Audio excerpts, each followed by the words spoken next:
اعوذ باللہ من الشیطان الرجیم بسم اللہ الرحمن الرحیم الم تر الی الذین نافقوا یقولون لاخوانہم الذین کفروا من اہل الکتاب لئن اخرجتم لنخرجن معکم ولا نطیع فیکم احدا ابدا وان قوتلتم لننصرنکم واللہ یشہد انہم لکاذبون۔ آیت نمبر 11 ہے۔ الم تر الی الذین نافقوا، کیا آپ نے دیکھا نہیں ان لوگوں کی طرف کہ جو منافق ہو گئے، جنہوں نے منافقت کی روش اختیار کی۔ یقولون لاخوانہم، وہ اپنے بھائیوں سے کہتے ہیں، منافق لوگ اپنے بھائیوں سے کہتے ہیں، اور بھائی کون سے ہیں؟ الذین کفروا من اہل الکتاب، جنہوں نے کفر کیا اہل کتاب میں سے، اہل کتاب میں سے جنہوں نے کفر کیا، یہ منافقوں کے بھائی ہیں۔ تو منافق ان سے کہتے ہیں لئن اخرجتم لنخرجن معکم، اگر تمہیں نکالا گیا تو ہم بھی تمہارے ساتھ نکلیں گے۔ یہ اب ذہن میں رکھ لیں، وہ جو واقعہ ہے جو کل ہم پڑھ چکے، بنو نذیر کا، بدعہدی کی انہوں نے، اللہ کے رسول صلی اللہ علیہ وسلم نے محاصرہ کر لیا، اور پھر بالآخر انہوں نے ہتھیار ڈال دیے، تو طے یہ پایا کہ مدینہ اب یہ نہیں رہ سکتے، یہ مدینہ سے جلا وطن ان کو کر دیا جائے۔ تو وہ پھر جو بھی ساز و سامان اٹھا سکتے تھے انہوں نے وہ اٹھا لیا، گھروں کو بھی خود انہوں نے تباہ و برباد کیا، تاکہ کڑیاں وغیرہ اور شتیر اور جو بھی دروازوں کے اندر چوکھٹ، یہ ساری چیزیں انہوں نے، ہر شے جو بھی ان سے بن سکتا تھا وہ نکال کر اب وہاں سے کوچ کرنے لگے۔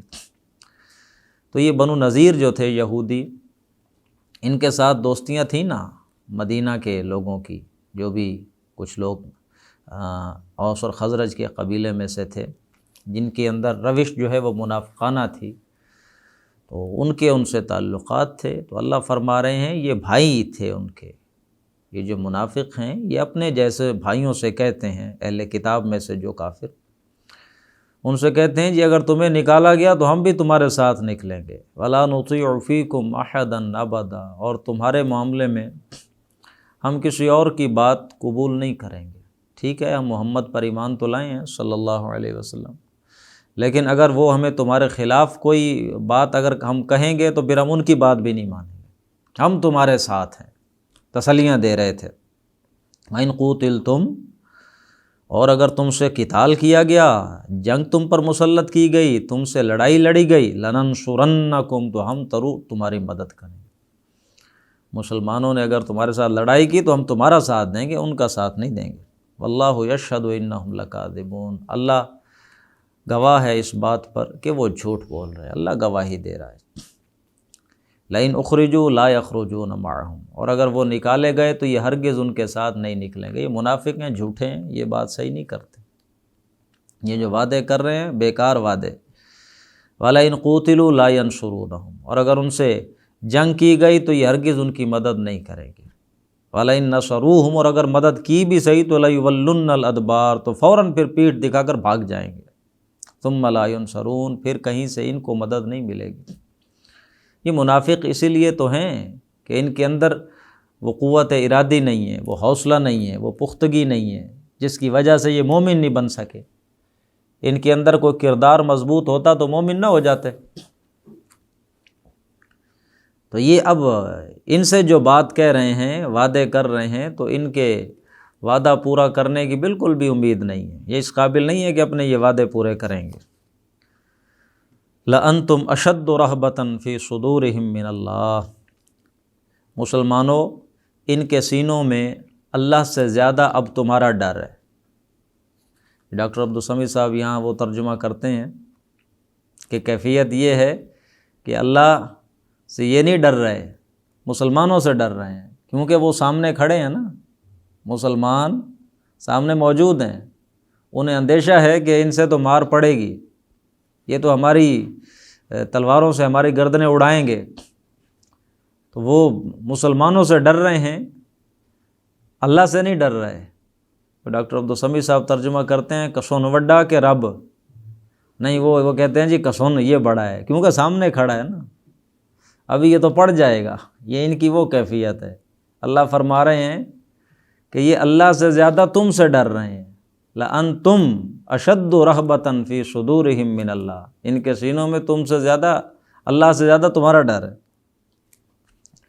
ذَلِكَ بِأَنَّهُمْ قَوْمٌ لَا يَفْقَهُونَ، یہ اس لیے ہے کہ ایسے لوگ ہیں کہ سمجھتے نہیں ہیں، ان کی مت ماری ہوئی ہے۔ اصل تو ڈرنا اللہ سے چاہیے۔ لَا يُقَاتِلُونَكُمْ جَمِيعًا، یہ کبھی تمہارے ساتھ جنگ نہیں کریں گے، یہ منافق کبھی تمہارے ساتھ لڑائی نہیں لڑیں گے، جنگ نہیں کریں گے، جمیعاً اکٹھے ہو کر، یہ ایک جمعیت ہو کر کبھی تم سے لڑائی نہیں لڑیں گے۔ الا فی قرم محصنۃ، ہاں مگر ایسی بستیوں میں کہ جو قلعہ بند ہوں گی، یہ اپنے مضبوط گھروں اور قلعوں کے اندر رہ کر تمہارے خلاف ریشہ دوانیاں کریں گے، لڑائی کریں گے، سامنے نکل کر میدان میں تمہارے ساتھ یہ کبھی بھی نہیں لڑیں گے۔ او من وراء جدر، یا دیواروں کے پیچھے چھپ چھپ کر یہ لڑائیاں لڑیں گے۔ بأسہم بینہم شدید، ان کے آپس کے رولے نہیں ختم ہوتے، ان کی آپس کے جھگڑے بہت زیادہ ہیں، ایک دوسرے سے ان کی نہیں بنتی۔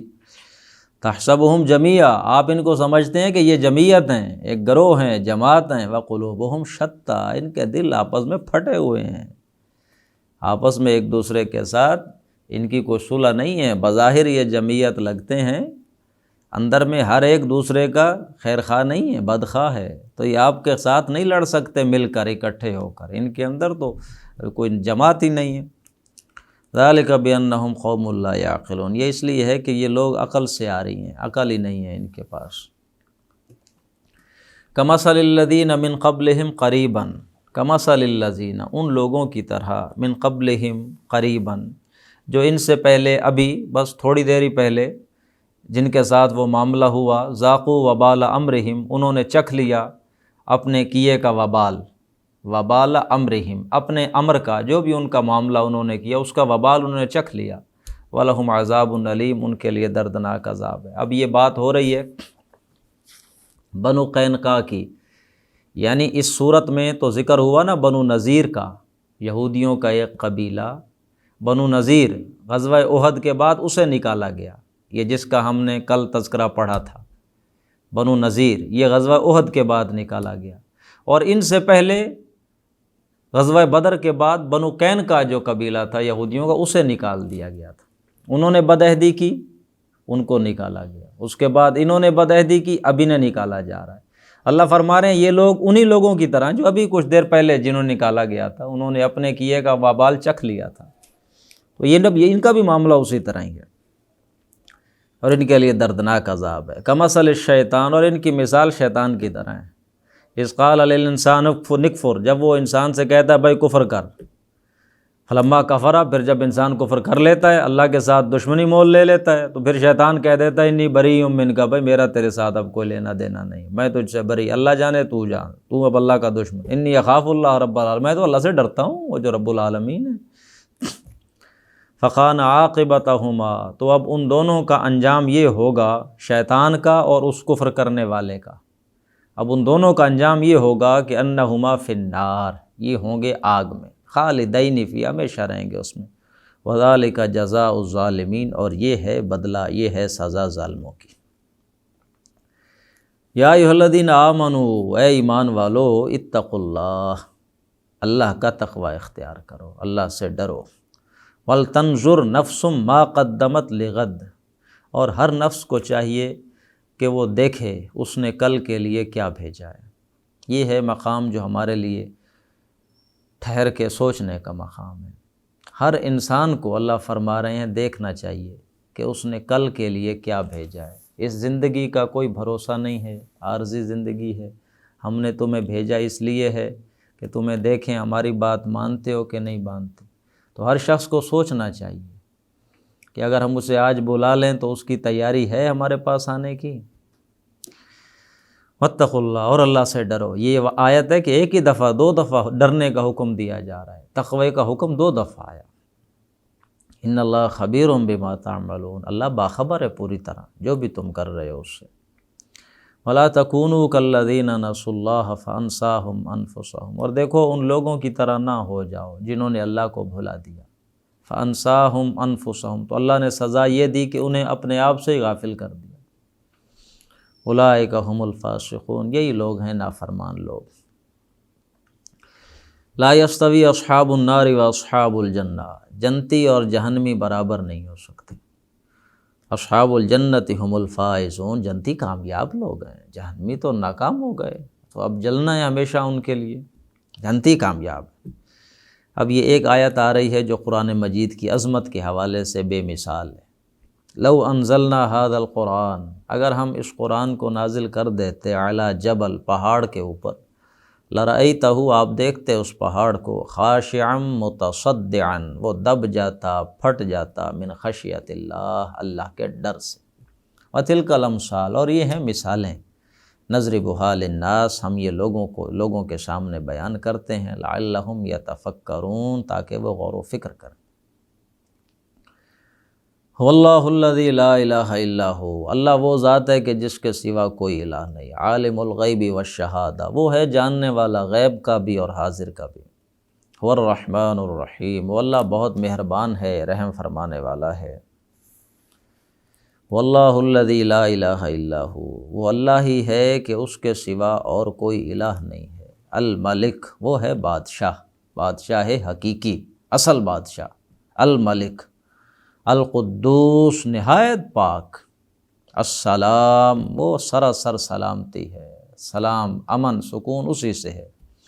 المؤمن، اور امن دینے والا ہے۔ المہیمن، اور نگران، نگہبان، ہر شے کو دیکھ رہا ہے۔ العزیز، سب پر غالب۔ الجبار، اور ایسا ہے کہ اپنا حکم زور کے ساتھ نافذ کرنے والا ہے، بڑا طاقتور ہے۔ المتکبر، اور وہ متکبر ہے، بڑا ہو کے رہنے والا ہے، تکبر اسی کی شان ہے۔ سبحان اللہ عما یشرکون، پاک ہے اللہ اس سے جو یہ شرک کرتے ہیں۔ هو اللہ الخالق البارئ المصور، وہی اللہ ہی ہے جو تخلیق فرمانے والا ہے، الباری، پھر اس تخلیق کو بنانے والا ہے، المصور، پھر اس کے مطابق صورت گری کرنے والا ہے۔ 3 لفظ آ گئے، خالق، باری، مصور۔ لہ الاسماء الحسنی، اسی کے لیے ہیں تمام بہترین نام۔ یسبح لہ ما فی السماوات والارض، تسبیح بیان کر رہی ہے اسی اللہ کی ہر وہ شے جو آسمانوں میں ہے اور جو زمین میں۔ وہو العزیز الحکیم، اور وہ اللہ بڑا زبردست ہے، حکمت والا ہے۔ اب ہے یہ سورۃ الممتحنہ، یہ سورت نازل ہوئی ہے فتح مکہ سے کچھ عرصہ پہلے، یعنی سورۃ توبہ کا جو دوسرا اور تیسرا رکوع ہم نے پڑھا تھا، اس کا بھی زمانہ نزول وہی ہے۔ اور اس رکوع میں کیا بات ہوئی تھی کہ مکہ پہ اب حملہ کرنا ہے، چڑھائی کرنی ہے، صحابہ تیاری کر رہے ہیں، اللہ کے رسول نے حکم دے دیا کہ ہمارا جو یہ پلان ہے اب اسے سیکرٹ رکھنا ہے، اور یکدم مکہ پہ جا کے ہم نے چڑھائی کرنی ہے۔ پلان تیار ہو گیا، اللہ رب العزت نے سورۃ توبہ کے ان 2 رکوعوں میں تیاری کا حکم دیا ذہنی طور پہ، اور کچھ منافقین تھے کہ جو اس اقدام کو پسند نہیں کر رہے تھے کہ کیا ضرورت ہے جنگ کرنے کی، ابھی معاملہ ظاہر ہے، کوئی اچھے انداز سے معاملہ حل کرنا چاہیے، یہ جا کر جنگ مسلط کر دینا یہ مناسب نہیں ہے، اس طرح کی باتیں جو کر رہے تھے وہ منافقین۔ تو یہ سورۃ ممتحنہ کے 2 رکوع بھی اسی دور میں نازل ہوئے۔ اس کا پس منظر شروع میں ہی آپ دیکھیں گے کہ جب یہ پلان ہو گیا کہ اب ہم نے وہاں جا کر مکہ پہ حملہ کرنا ہے، تو ایک صحابی تھے حاطب ابن ابی بلتہ رضی اللہ تعالیٰ عنہ، بدری صحابی ہیں، ان کا جو گھر بار تھا، رشتہ دار تھے، وہ سارے مکہ میں تھے۔ اب ان کے سمجھنے میں کہ ہم مکہ پہ جا کے چڑھائی کریں گے تو جنگ ہوگی، ایک شہر پہ جا کے جنگ مسلط ہم نے کرنی ہے تو قتل و غارت ہوگی، ہر طرف انسانوں کو کاٹا جائے گا۔ تو وہ جو قریش ہیں وہ کہیں اس طرح کی صورتحال میں جو مسلمان وہاں ہوں گے ان کو نہ مارنا کاٹنا شروع کر دیں۔ تو ان کے جو گھر والے ہیں وہاں، تو یہ ان کے گھر والوں کا وہاں کوئی نگران تھا نہیں، کسی کے ساتھ ان کی وہ دوستی نہیں تھی کہ ان کا کوئی لحاظ رکھا جاتا وہاں پر۔ تو انہوں نے چاہا کہ قریش پہ ایک احسان کر دوں جس کے بدلے میں وہ میرے گھر والوں کا دھیان کریں، خاندان کا ذرا ان کے حوالے سے معاملہ اس طرح نہ کریں۔ تو وہ جو انہوں نے احسان کرنا چاہا وہ یہ تھا کہ اللہ کے رسول کا پلان لیک کرنے کی کوشش کی، کہ ایک عورت جو جا رہی تھی اس کو ایک خط لکھا حاتب ابن ابی بلتہ کی طرف سے قریش کے نام کہ محمد صلی اللہ علیہ وسلم تم پر اب حملہ کرنے کی تیاری کر رہے ہیں، تو یہ اطلاع دی، تاکہ مقصد صرف یہ تھا کہ یہ میرا احسان ان کے سامنے آئے اور وہ میرے خاندان والوں کو کچھ نہ کہیں۔ تو وہ اللہ رب العزت نے وہی نازل کر دی کہ ایک عورت ہے وہ خط لے کر جا رہی ہے جس میں تمہارا پلان سارا لیک آؤٹ ہوگا، ساری بات بتا دی گئی۔ اللہ کے رسول نے حضرت علی کو بھیجا، وہ گئے اور لے آئے اس عورت سے، اللہ کے رسول کی خبر تھی، وہ عورت مل گئی وہاں جہاں آپ نے بتایا۔ حضرت حاتب بن ابی بلتہ کو بلا لیا گیا، جی خط لکھا آپ نے؟ جی میں نے خط لکھا ہے، یہ وجہ تھی، ساری بات بتا دی۔ تو حضرت عمر نے کہا اللہ کے رسول حکم دے میں اس کی گردن مار دوں، یہ تو منافق ہو گیا۔ تو اللہ کے رسول نے فرمایا نہیں، بدری صحابی ہے، بدریوں کے اگلے پچھلے ساری غلطیاں معاف۔ تو یہ شروع میں وہ حکم آ رہا ہے، یا ایھا الذین آمنوا، اے ایمان والو، لا تتخذوا عدوی وعدوکم اولیاء، میرے اور اپنے دشمنوں کو دوست نہ بناؤ۔ اب ان کے ساتھ دوستیاں نہ کرو۔ تلقون الیہم بالمودہ، تم ان کے ساتھ پیغام دیتے ہو محبت کے، پینگیں بڑھاتے ہو ان کے ساتھ محبت کی۔ وقد کفروا بما جاءکم من الحق، حالانکہ انہوں نے انکار کر دیا اس کا جو تمہارے پاس حق آیا ہے۔ یخرجون الرسول وایاکم، انہوں نے نکالا ہے رسول کو اور تمہیں بھی نکالا ہے۔ ان تؤمنوا باللہ ربکم، صرف اس وجہ سے، صرف اس پاداش میں کہ تم ایمان لائے ہو اللہ پر، اپنے رب پر۔ ان کنتم خرجتم جہادا فی سبیلی، اگر تو تم نکلے تھے جہاد کی غرض سے میرے راستے میں، وابتغاء مرضاتی، اور اگر تمہارا مقصد صرف میری رضا حاصل کرنا تھا، تو پھر تمہیں یہ زیب نہیں دیتا کہ تسرون الیہم بالمودہ، چھپ کے ان کو پیغام بھیجو دوستیوں کے۔ وَأَنَا أَعْلَمُ بِمَا أَخْفَيْتُمْ، اور میں اچھی طرح جانتا ہوں جو تم چھپا کر کام کرتے ہو، وَمَا أَعْلَنْتُمْ، اور جو ظاہری کرتے ہو مجھے پتہ۔ وَمَن يَفْعَلُ مِنْكُمْ، اور جو شخص ایسا کام کرے گا تم میں سے، فَقَدْ ضَلَّ سَوَاءَ السَّبِيلِ، وہ پھر سیدھے راہ سے دور ہو جائے گا۔ تو یہ پہلی آیت میں بات آ گئی ساری۔ إِن يَثْقَفُوكُمْ، اگر وہ تم پر قابو پا لیں تو يَكُونُوا لَكُمْ أَعْدَاءَ، وہ تمہارے دشمن ہو جائیں گے۔ وَيَبْسُطُوا إِلَيْكُمْ أَيْدِيَهُمْ، اور وہ تم پر تو چلائیں گے اپنے ہاتھ، وَأَلْسِنَتَهُمْ، اور اپنی زبانیں، بِالسُّوءِ، نقصان پہنچانے کے لیے۔ وَوَدُّوا لَوْ تَكْفُرُونَ، اور وہ تو یہ چاہیں گے کہ تم کافر ہو جاؤ۔ لَن تَنفَعَكُمْ أَرْحَامُكُمْ وَلَا أَوْلَادُكُمْ يَوْمَ الْقِيَامَةِ، تمہارے یہ جو رشتے ہیں، رشتہ داریاں اور تمہاری اولاد قیامت کے دن یہ تمہیں کوئی نفع نہیں پہنچائیں گے، جن کا تمہیں آج بڑا دھیان ہو رہا ہے۔ یفصل بینکم، اللہ اس دن فیصلہ کرے گا تمہارے درمیان۔ واللہ بما تعملون بصیر، اور جو تم کر رہے ہو اللہ اس کو دیکھ رہا ہے۔ قد کانت لکم اسوۃ حسنۃ فی ابراہیم، تمہارے لیے ایک بہترین نمونہ ہے ابراہیم میں، والذین معہ، اور ان لوگوں میں جو اس کے ساتھ تھے۔ اذ قالوا لقومہم، جب انہوں نے کہا تھا اپنی قوم سے، انا براء منکم، ہم بری ہیں بھائی تم سے، ہمارا تم سے کوئی لینا دینا نہیں، برات ہے ہماری تم سے بھی، ومما تعبدون من دون اللہ، اور جن کی تم عبادت کرتے ہو اللہ کو چھوڑ کر، ان سے بھی ہمارا کوئی تعلق نہیں۔ کفرنا بکم، ہم انکار کرتے ہیں تمہارا۔ وبدا بیننا وبینکم العداوۃ والبغضاء، اب ہمارے اور تمہارے درمیان ہے دشمنی اور بغض، عداوت، ابدا، ہمیشہ، اب ہمارے تمہارے درمیان ہمیشہ یہ دشمنی رہے گی، عداوت اور بغض رہے گی۔ حتیٰ تؤمنوا باللہ وحدہ، یہاں تک کہ تم اللہ کو مان لو توحید کے ساتھ، پھر ہمارا تمہاری دوستی ہوگی۔ الا قول ابراہیم، ہاں ایک تو وہ جو قول تھا ابراہیم کا، لابیہ، اپنے باپ کے لیے، وہ جو بات کہہ دی تھی ابراہیم نے اپنے باپ سے، کیا تھی بات؟ لاستغفرن لک، ہاں جی ٹھیک ہے میں آپ کے لیے اللہ سے معافی مانگوں گا۔ یہ وہ بات ہے جس کا سورۃ مریم میں تذکرہ آ چکا ہے کہ حضرت ابراہیم کو جب باپ نے گھر سے نکالا تو حضرت ابراہیم نے کہا تھا سلام علیک، اچھا ابا جان آپ پہ سلامتی ہو، ساستغفر لک ربی، میں اپنے رب سے آپ کے لیے معافی مانگوں گا۔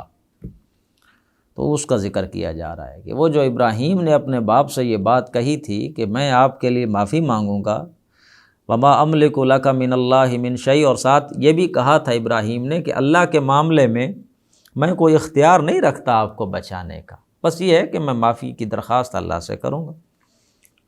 لیکن اب یہ جو حکم آ رہا ہے، بات آئی ہے یہاں پر کہ حضرت ابراہیم نے اپنے والد صاحب سے کہا تھا کہ میں آپ کے لیے معافی مانگوں گا۔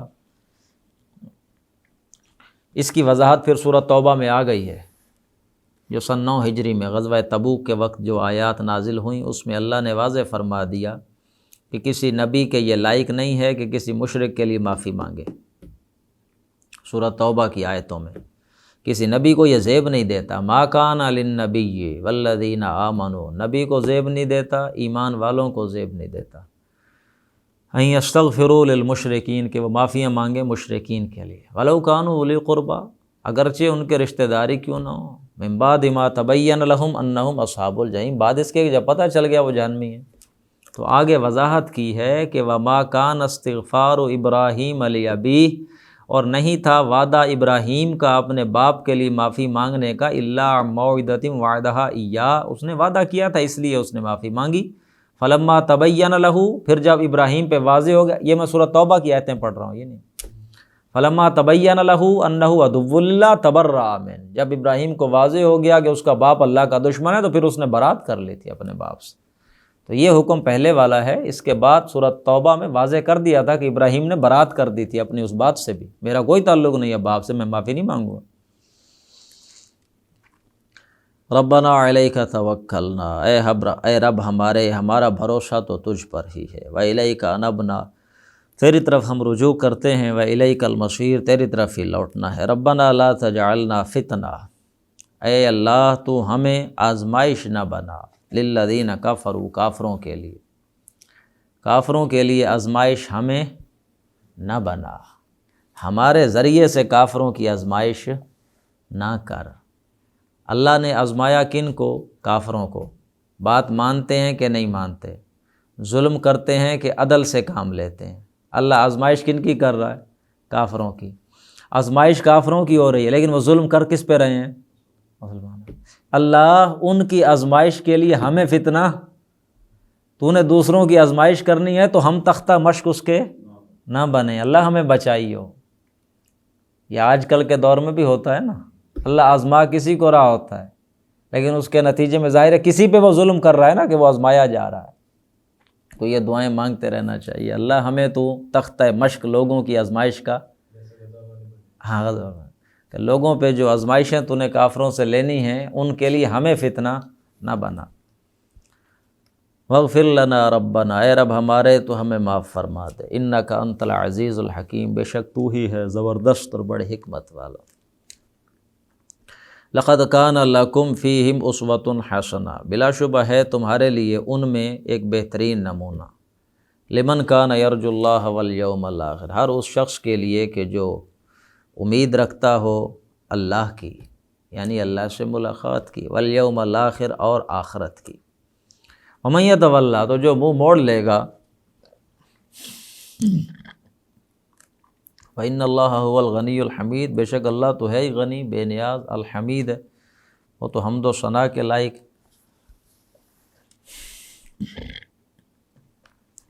عسى اللہ ان یجعل بینکم وبین الذین عادیتم منہم مودہ، امید ہے کہ اللہ پیدا کر دے گا تمہارے درمیان اور ان لوگوں کے درمیان جن میں اب دشمنی ہے، امید ہے کہ اللہ ان میں پھر دوستی تمہارے درمیان پیدا کر دے گا۔ ابھی تو وہ تمہارے دشمن ہیں قریش والے، لیکن قریب ہے، امید ہے کہ اللہ تمہارے اور ان کے درمیان اب کیا پیدا فرما دے؟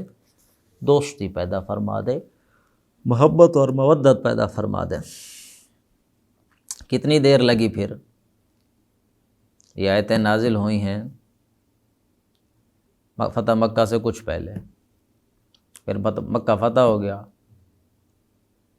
تھوڑے ہی وقت کے بعد پھر ان سے کہا اسلام قبول کر لو، کچھ نے کر لیا، کچھ نے ابھی نہیں کیا۔ پھر اگلے سال 9 ہجری میں حج کے موقع پہ اعلان کر دیا کہ 4 ماہ ہے، 4 ماہ کے اندر اندر یا تو مسلمان ہو جاؤ یا گردنیں کاٹ دی جائیں گی، یا چھوڑ کر یہاں سے کہیں دفع ہو جاؤ۔ تو سارے ہی مسلمان ہو گئے۔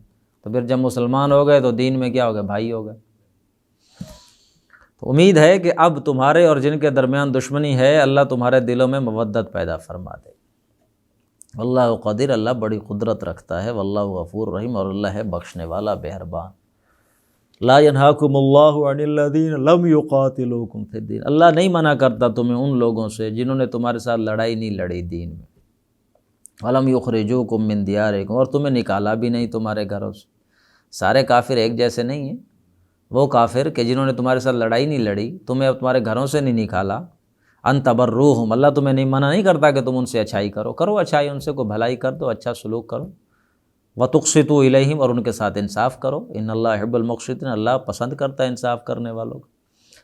کافروں کے ساتھ بھلائی کی جا سکتی ہے، کوئی اچھائی کی جا سکتی ہے، انصاف کرنا چاہیے ان کے ساتھ، لیکن دلی تعلق، دلی محبت، ولایت یہ نہیں رکھنی اگر وہ کافر ہیں تو، بھلے باپ ہی کیوں نہ ہو، بھلے بیٹا ہی کیوں نہ ہو، ٹھیک ہے نا جناب۔ ایک تو ہے وہ کافر کے جو آپ کے خلاف لڑتا ہے، ایکٹیو ہے، اس سے تو اللہ ویسے منع کر رہا ہے، لیکن ویسے جناب جو آپ کے کافر ہیں جو ڈکلیئرڈ نہیں ہیں، جنگ آپ سے نہیں کرتے، لڑائی نہیں لڑتے، آپ کے خلاف دوسروں کی مدد نہیں کرتے، تو آپ نے ان کے ساتھ اس طرح کی دوستیاں نہیں، لیکن بہرحال اچھائی کی جا سکتی ہے، کوئی مسئلہ نہیں۔ انما ینہاکم اللہ، بے شک اللہ تو تمہیں روکتا ہے، ان الذین قاتلوکم فی الدین، ان لوگوں سے روکتا ہے جنہوں نے تمہارے ساتھ لڑائی کی ہے دین میں، وَأَخْرَجُوكُم مِّن دِيَارِكُمْ، اور تمہیں تمہارے گھروں سے نکالا ہے، وَظَاهَرُوا عَلَىٰ إِخْرَاجِكُمْ، اور انہوں نے ایک دوسرے کی مدد کی ہے تمہارے نکالنے میں، أَن تَوَلَّوْهُمْ، اللہ منع کرتا ہے کہ تم ان سے دوستی نہ کرو، وَمَن يَتَوَلَّهُمْ، جو ان سے دوستی کرے گا، فَأُولَٰئِكَ هُمُ الظَّالِمُونَ، تو یہی ہوں گے ظالم۔ یا ایھا الذین آمنوا، اے ایمان والو، اذا جاءکم المؤمنات، جب آئیں تمہارے پاس مومن عورتیں، مہاجرات، ہجرت کر کے، فامتحن، اب یہ ذکر ہو رہا ہے ان عورتوں کا کہ صلح حدیبیہ جب ہو گئی تھی 2 سال پہلے، 6 ہجری میں ہو گئی تھی صلح حدیبیہ۔ صلح حدیبیہ میں طے یہ پایا تھا کہ مکہ والوں کی طرف سے اگر کوئی بندہ مسلمان مدینہ چلا گیا تو مدینہ والے واپس کریں گے، مدینہ سے کوئی شخص مکہ آ گیا کافر ہو کے، مکہ والے واپس نہیں کریں گے، یہ بات طے ہو گئی۔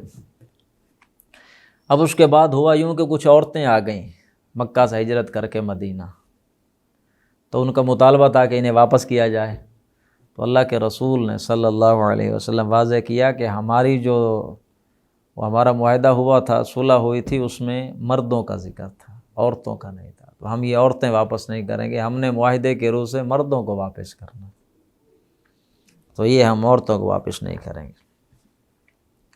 اب یہ حکم ہو رہا ہے کہ وہ جب تمہارے پاس عورتیں آ جائیں تو ان کے ساتھ کیا معاملہ کرنا ہے۔ یا ایھا الذین آمنوا، ایمان والو، اذا جاءکم المؤمنات، جب آئیں تمہارے پاس مومن عورتیں، مہاجرات نے ہجرت کر کے، فامتحنوہن، تو ان کی کچھ تھوڑی جانچ پڑتا، امتحان لے لیا کرو تھوڑا، ایمان ان میں ہے بھی صحیح کہ نہیں۔ اللہ اعلم بایمانہن، ان کے ایمان کو اصل میں جانتا تو اللہ ہے، آپ لوگ نہیں دیکھ سکتے، لیکن کوئی تھوڑا بہت ایک تفتیش کر لیا کرو۔ فَإِنْ عَلِمْتُمُوهُنَّ مُؤْمِنَاتٍ، اگر تمہیں علم ہو جائے، پتہ چل جائے کہ وہ مومن ہیں، فَلَا تَرْجِعُوهُنَّ إِلَى الْكُفَّارِ، تو پھر انہیں واپس مت لوٹاؤ کافروں کے، لَا هُنَّ حِلٌّ لَهُمْ وَلَا هُمْ يَحِلُّونَ لَهُنَّ، نہ یہ عورتیں ان کے لیے حلال ہیں، نہ وہ کافر ان کے لیے حلال۔ وَآتُوهُم مَّا أَنفَقُوا، اور دے دو تم ان کافروں کو جو انہوں نے ان عورتوں کو مہر وغیرہ دیے تھے، تم ان کو مہر ادا کر دو، بس عورتیں نہیں ریٹرن کرنی۔ وَلَا جُنَاحَ عَلَيْكُمْ أَن تَنكِحُوهُنَّ، اور تم پر کوئی حرج نہیں کہ تم خود ان سے نکاح کر لو، اذا آتیتموهن اجورهن، جب تم ان کو دے دو ان کے حق مہر وغیرہ تو خود ان سے کر لو۔ وَلَا تُمْسِكُوا بِعِصَمِ الْكَوَافِرِ، اور نہ تم روک کے رکھو اپنی زوجیت میں کافر بیویوں کو، تم بھی تو وہاں سے ہجرت کر کے آئے ہوئے ہو، تمہاری بیویاں وہاں ہیں، وہ کافر ہیں، تم مسلمان ہو، اب انہیں بھی نہ، ان کو بھی طلاق دے دو، تم بھی طلاق دے دو ان کو۔ وَصَلُوا مَا أَنفَقْتُمْ، اور تم بھی مانگ لو جو تم نے ان کو حق مہر دیے ہوئے تھے وہ مانگ لو، وَلْيَصَلُوا مَا أَنفَقُوا، انہیں بھی چاہیے کہ وہ مانگ لیں جو انہوں نے ان پہ خرچ کیے ہوئے تھے۔ ذالکم حکم اللہ، یہ ہے اللہ کا حکم، یحکم بینکم، اللہ فیصلہ فرما رہا ہے تمہارے درمیان، واللہ علیم حکیم، اللہ ہے سب کچھ جاننے والا، حکمت والا۔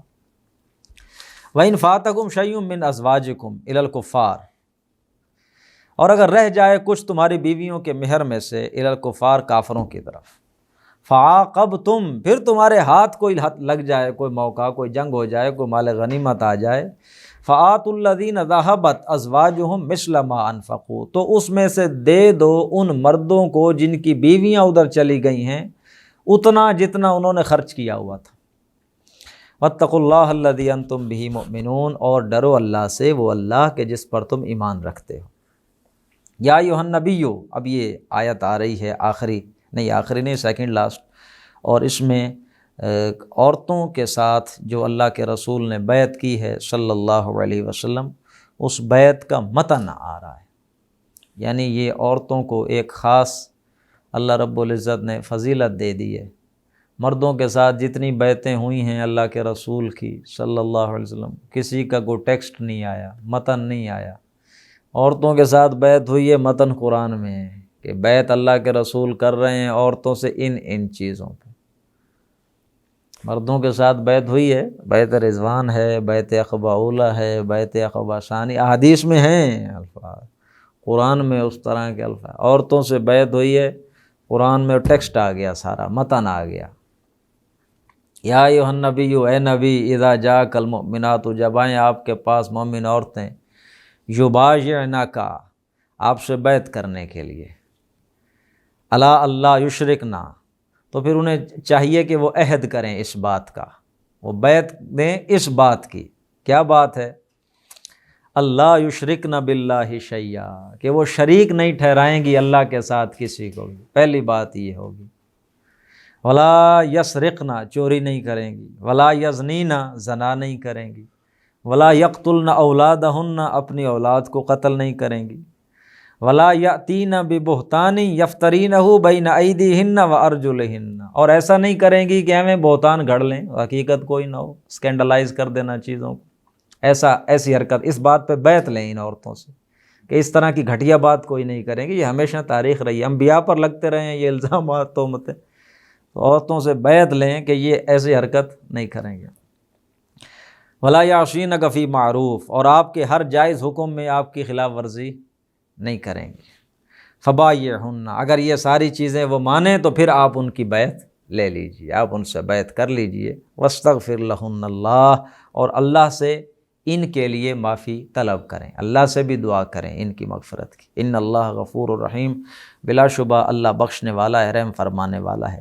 یہ جو الفاظ آئے ہیں سورۃ ممتحنہ میں عورتوں کی بیعت کے حوالے سے، تقریباً یہی الفاظ ہیں بیعت عقبہ اولیٰ کے، جو اللہ کے رسول نے صلی اللہ علیہ وسلم مدینہ والوں سے کی تھی۔ بیعت عقبہ اولیٰ، دو بیعت ہوئی تھی، بیعت عقبہ اولیٰ، بیعت عقبہ ثانیہ۔ تو بیعت عقبہ اولیٰ میں بھی یہی الفاظ ہیں کہ یہ اللہ کے ساتھ شرک نہیں کرو گے، چوری نہیں کرو گے، زنا نہیں کرو گے، قتل نہیں کرو گے، ایسے الزامات نہیں گھڑو گے، اور ہر جائز بات میں اللہ کے رسول کا حکم مانو گے، تقریباً یہی الفاظ۔ اور آج جو ہمارے صوفیاء بیعت لیتے ہیں، بیعت ارشاد، اس میں بھی یہی الفاظ ہوتے ہیں کہ دیکھو یہ گناہ بری چیزیں نہیں کرو گے اور اچھے اچھے کام کرو گے، انہی چیزیں۔ وہ جو بیعت ہے کہ جس کی بنیاد پہ پھر جماعت بنی ہے، وہ بیعت عقبہ ثانیہ، اس کے الفاظ اور ہیں۔